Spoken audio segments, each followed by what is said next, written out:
வணக்கம் நண்பர்களே. Group 4க்கான counselling வந்துட்டு டைரக்ட் கவுன்சிலிங் எப்போ நடக்க போகுது அப்படின்னு நம்ம எதிர்பார்த்துட்டு இருந்தோம். அதுக்கான நாள் வந்துருச்சு.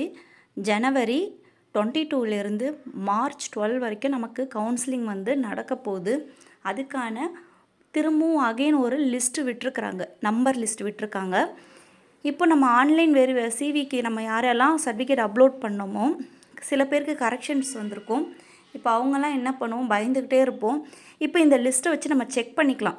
நமக்கு டேட் எந்த டேட்டுக்கு போகும்னு தெரியலனாலும் டெம்ப்ரவரியாக இப்போ நம்ம நம்பர் இப்போ இந்த இடத்துல சர்ச்சில் போய்ட்டு ஃபைனில் போய்ட்டு உங்கள் நம்பர் போட்டுருங்க, ரிஜிஸ்டர் நம்பர். இந்த பிடிஎஃப் ஓப்பன் பண்ணிவிட்டு நம்ம நம்பர் போட்டோன்னா நமக்கு இருக்கா இல்லையா அப்படின்ற ஒரு கிளாரிஃபிகேஷன் நமக்கு வந்துடும்.